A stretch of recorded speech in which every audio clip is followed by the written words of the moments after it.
The Beatles, Twist, el famoso Twist en Shout. Twist era lo que bailaba ahí la gente en los años 60. No sé si Aitor Martínez Jiménez se acuerda de si bailó alguna vez el Twist. ¿Bailaste alguna vez el Twist? Vos, ¿cómo te va, Aitor Martínez? ¿Cómo estás?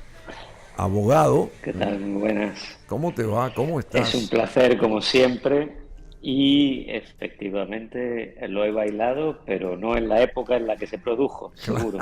Claro, porque vos sos muy joven. Bueno, Aitor Martínez Bueno, Jiménez. tampoco tan joven, pero sí más joven que esa canción, seguro. Sí, claro. Bueno, abogado, profesor universitario, investigador académico, y es abogado de Julian Assange, que está libre ahora de vuelta y se esperó tanto, y él más que nadie habrá esperado para este momento. Y bueno, es un gusto enorme tenerte de vuelta del otro lado, telemáticamente, querido Aitor Martínez Jiménez. Vos estás en Madrid, estás en España, ¿verdad? Ahora. Así es, vivo en Madrid, aunque bueno, por diversos motivos laborales viajo Ah. mucho, pero efectivamente mi residencia está en Madrid. Bueno, y hace más de 10 años formás parte del equipo de defensa del fundador de Wikileaks, Julian Assange, para primero evitar la extradición a Estados Unidos por las publicaciones de los cables de la guerra de Irak y Afganistán y tantas cosas, porque se le acusó muy fuertemente a este señor. Y yo creo que ustedes, profesionales de la abogacía, hicieron todo lo indecible para que él no cayera en esas redes, digamos, de la justicia de Estados Unidos, de tener que ir físicamente a Estados Unidos, porque seguramente eso habría cambiado el horizonte de las cosas. ¿Es así o no? Bueno, esta causa ha durado casi 14 años. Comenzó con su detención en diciembre de 2010 en Sí. Londres y después de eso fue primero ingresado en un régimen de prisión provisional en Reino Unido, después estuvo un largo tiempo en un arresto domiciliario con una tobillera de geolocalización, Sí. posteriormente, y como todos saben, estuvo casi 7 años refugiado en la Embajada de Ecuador en Londres, Sí. un minúsculo piso en la capital británica donde él no tenía ni acceso al aire fresco ni a la luz solar, en condiciones infrahumanas, insisto, casi 7 años viviendo en ese piso, en lo que Naciones Unidas determinó que era una situación de detención arbitraria y exigió a los países involucrados que le permitieran salir y que incluso le repararan e indemnizaran, pero después de su detención el 11 de abril de 2019 ha estado en un régimen de máxima seguridad penitenciaria en Reino Unido, en Londres, en la prisión de Belmarsh, que es conocida como la Guantánamo británica, por más de 5 años, hasta su liberación efectiva hace un par de días. Y bueno, ayer que llegó finalmente a Australia, a su país natal, pero el caso se ha dilatado por casi 14 años. 14 años. ¿Y cómo él se declara? Bueno, él se tuvo que declarar culpable para salir airoso o salir libre, en este caso, querido Bueno, a él Aitor. se le acusaba en el distrito este de Virginia, en Estados Unidos, de 18 cargos. Sí, 18 cargos. 17 de esos cargos Ah. eran bajo la ley de espionaje. La ley de espionaje es una norma anacrónica de Estados Unidos que se creó en 1917 para perseguir a espías en el marco de la Primera Guerra Mundial, para perseguir a espías en territorio norteamericano, y que no registra precedente de haberse aplicado contra un periodista, que además simplemente publicó información veraz que provenía de sus fuentes. De esos 18 cargos, este acuerdo se centra en un solo cargo, uno de los 18, por los que se entiende que ha cumplido ya su condena con los 5 años que ha pasado en Londres en detención o prisión provisional a espera de que se resuelva su extradición. Por lo tanto, evidentemente el acuerdo cierra ya un caso histórico que era insostenible y que indiscutiblemente estaba afeando la imagen de Estados Unidos en el mundo, y Julian Assange puede estar en su casa, por lo cual es un acuerdo que debe ser visto desde el punto de vista humano por la situación por la que estaba pasando Julian Assange después de casi 14 años como un éxito. Pero si él se iba, si él ingresaba al territorio de Estados Unidos continental, ¿eso le iba a perjudicar en su, digamos, en esta libertad que hoy tiene por fin y que es tan anhelada por él y por muchísima gente que lo sigue, ¿verdad? Él si entraba en territorio continental de Estados Unidos bajo esos 18 cargos que qué sé yo, que le perseguían, digamos, iba a ser mucho más difícil de que él salga libre, airoso, así como salió ahora. Bueno, el acuerdo, que además el acuerdo ha trascendido ya en la prensa y ha circulado incluso por redes sociales, es un acuerdo entre el Departamento de Justicia y Julian Assange, por el cual de los 18 cargos se computan como un cargo ya servido por los 5 años de prisión provisional, uno de los cargos. Pero ese acuerdo entre el Departamento de Justicia y Julian Assange tenía que ser ratificado por la autoridad judicial norteamericana. Por lo tanto, lo que se hace en ese acuerdo es determinar que se va a ratificar ese acuerdo en la jurisdicción norteamericana, pero de las Islas Marianas. Sí, justamente. Porque Julian Assange iba en tránsito hacia Australia, que es su país natal, su país de origen. Por lo tanto, lo que se acuerda es que la ratificación se haga en el Pacífico, en Islas Marianas, para que continúe después hacia Australia. Y ahí la triangulación diplomática que se hace es que Reino Unido, al constatar que existe un acuerdo entre el Departamento de Justicia y el potencial extraditable, le otorga una libertad provisional para que viaje hasta las Islas Marianas, ratifique ese acuerdo ante la autoridad judicial y continúe a su país de origen, que es Australia. Y de hecho, como todos habrán visto en la prensa, llegó ayer a Australia y por primera vez, como un hombre libre, abrazó a su mujer Stella Assange y se reunió con sus 2 hijos. Stella Assange también conformó digamos, este equipo de abogados que tuvo a su favor, ¿verdad, Julian? De hecho, Stella era en parte y ha sido parte y es parte del equipo legal de defensa de Julian Assange. Y bueno, después de tantos años de batalla judicial, pues ellos mantuvieron una relación que incluso se casaron cuando estaba ya Julian en la prisión de Belmarsh y han tenido 2 hijos, con los que además él ha tenido, desgraciadamente, una interacción muy limitada por el régimen penitenciario al que estaba sometido. Bueno, pero dice, ¿por qué su libertad se formalizó en las Islas Marianas, como mencionaba, que son unas islas, como su nombre lo indica, en el Pacífico de Estados Unidos, porque forman parte del ejido de Estados Unidos? Pero ¿cuál es la diferencia de que eso haya ocurrido en unas islas que pertenecen al territorio de Estados Unidos y no el territorio continental de Estados Unidos? ¿Hay una diferencia? ¿Por qué él pasa por esas islas y ahí sí se le otorga la posibilidad de libertad? Pero si ingresaba al territorio continental de Estados Unidos, ¿iba a ser más difícil ese acceso a la libertad que hoy él ostenta? Bueno, es usual en los acuerdos penales, en prácticamente todos los ordenamientos del mundo, que si el acusador y el acusado llegan a un acuerdo, tienen que presentar ese acuerdo a la autoridad judicial para que lo ratifique, lo avale y se pueda cerrar el caso. Había que hacerlo ante un órgano judicial norteamericano, pero lo cierto es que Julian Assange iba a salir en tránsito hacia Australia. Y la fórmula más viable y la fórmula acordada, la forma más rápida y la forma más sencilla era que Julian Assange viajara a esta isla del Pacífico, que es jurisdicción norteamericana y donde hay efectivamente un órgano judicial, un tribunal norteamericano, para que simplemente, y además fue una vista muy rápida, se ratificara ese acuerdo y pudiera continuar a Australia, por lo cual era la fórmula más viable y más sencilla, y de hecho en el propio acuerdo con el Departamento de Justicia figura la forma en la que se va a realizar la ratificación. Bueno, en una carta hecha pública por el Departamento de Justicia de Estados Unidos, se deja entrever que Assange no confiaba en ir a Estados Unidos continental para presentarse a declarar su culpabilidad. De esto yo partía, ¿verdad?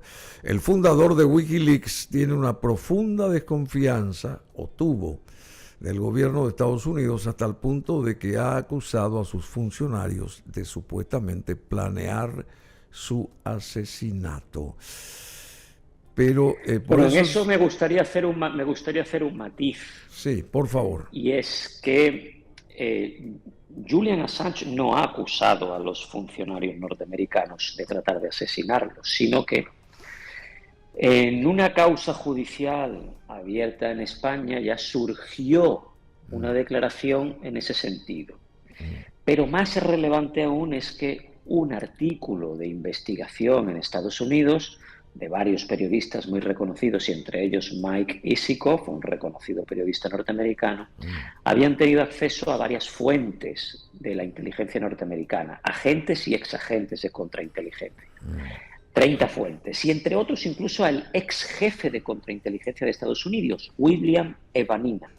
Estas fuentes confiesan que dentro de las acciones desarrolladas por la CIA contra Wikileaks, en la época en la que Mike Pompeo era el director, una de ellas fue proyectar su secuestro en la Embajada de Ecuador en Londres y eventualmente su asesinato. Y estas fuentes confiesan a los periodistas que incluso se llegó a redactar el plan para asesinarlo en la embajada y se presentó en la Casa Blanca. Y según dicen estas fuentes, en la Casa Blanca se paró el plan por juristas de la Casa Blanca y cito literalmente porque dijeron: Londres no es Kabul. Es decir, no se puede perpetrar un asesinato en el corazón de Europa, aun cuando lo hemos hecho en Afganistán. Por lo tanto, no es una cuestión de que Julian Assange acuse a los funcionarios norteamericanos, sino que son investigaciones provenientes de dentro de la propia CIA las que acreditan que existió ese plan para asesinar a Julian Assange. Bueno, pero Estados Unidos afirmaba que Julian Assange puso a personas en peligro.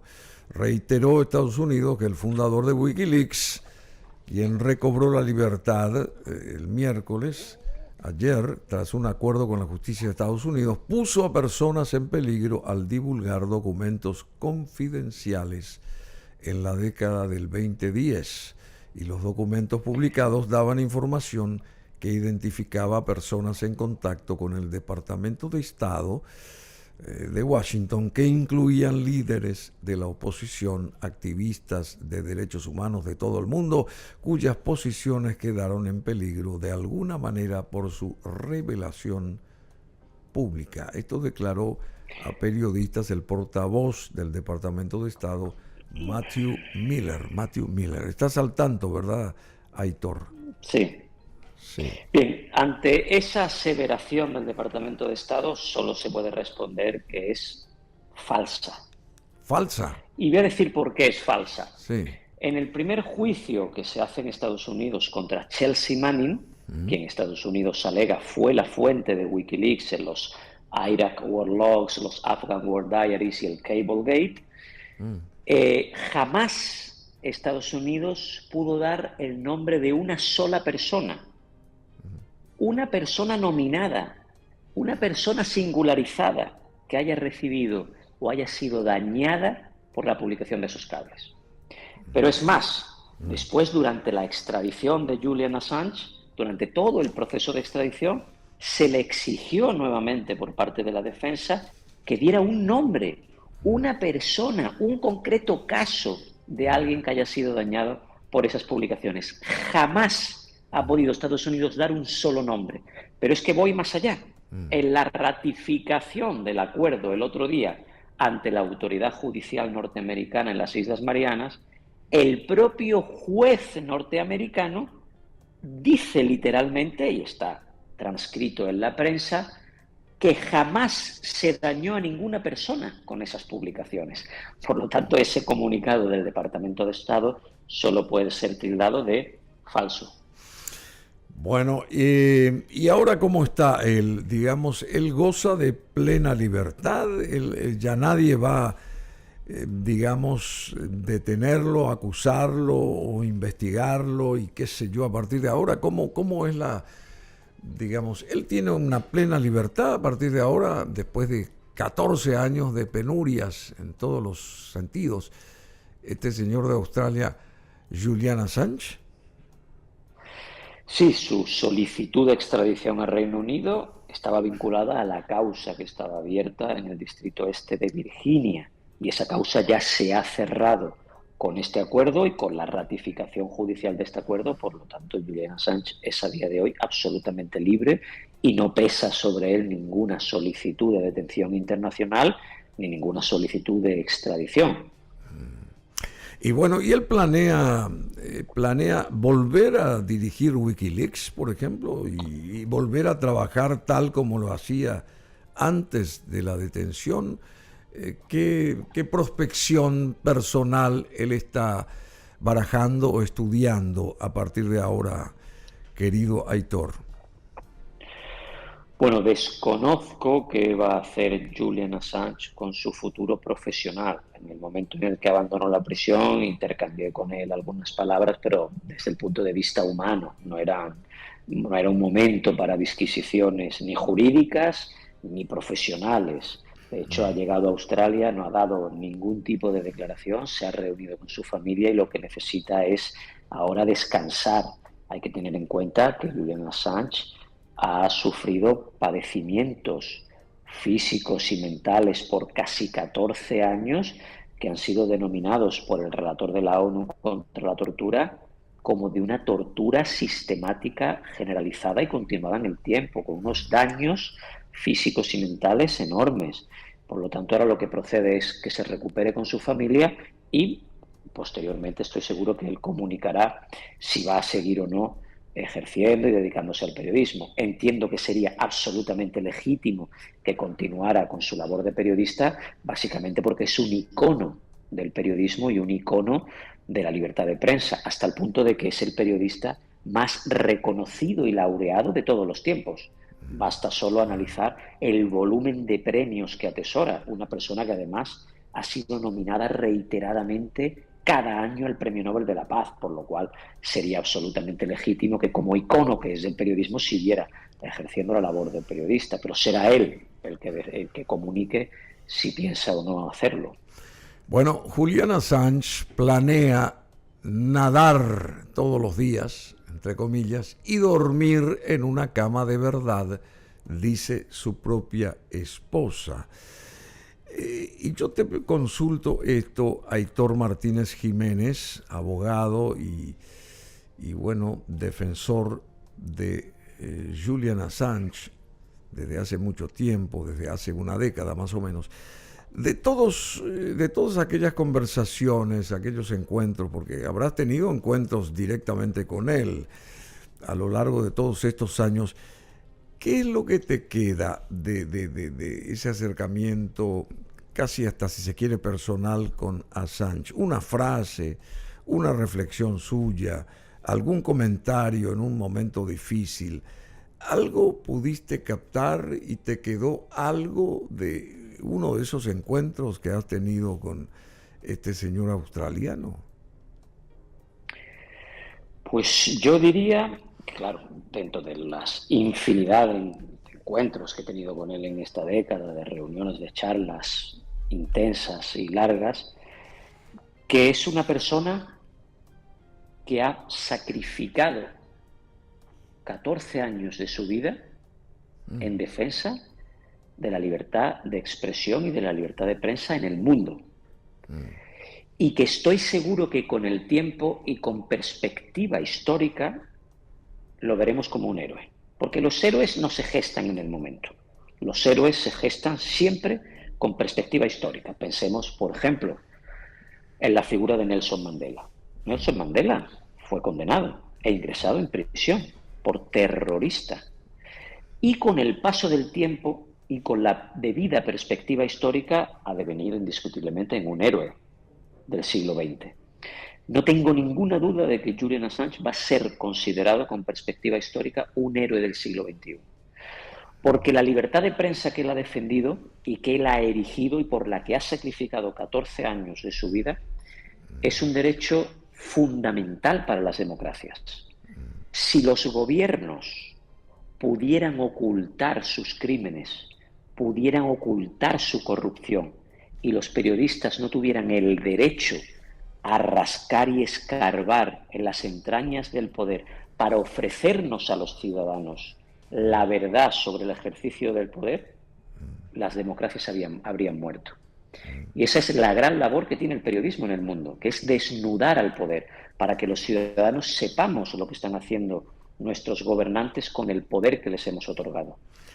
Y esa es la gran labor de Julian Assange por la que ha sacrificado 14 años. ¿Él alguna vez flaqueó, digamos, en todos estos años? O sea, que recibiendo esa tortura psicológica y qué sé yo, esa presión increíble que tuvo que padecer durante mucho tiempo, ¿notaste que él flaqueó a Assange en algún momento o no? Pues si te tengo que ser absolutamente sincero, te diré que jamás. Es una persona que cree firmemente en la libertad de prensa y que cree firmemente que su caso podía sentar un peligrosísimo precedente para todos los periodistas del mundo. Y sacrificó gran parte de su vida por ese ideal. Ah, sí. Bueno, Aitor Martínez Jiménez es abogado colegiado en el Ilustre Colegio de Abogados de Madrid, profesor de Derecho en varias universidades españolas y extranjeras, así como investigador académico con múltiples publicaciones y libros de alto impacto internacional. También, recibió un reconocimiento cum laude, es doctor en Derecho por la Universidad Carlos III y especialidad en Derecho Internacional también, y entre otras cosas, porque él domina todo esto, y inclusive estuvo participando en Paraguay hace 12 años de la famosa masacre de Curuguatí, causal del juicio político al expresidente Fernando Lugo, haciendo un revisionismo rápido nomás.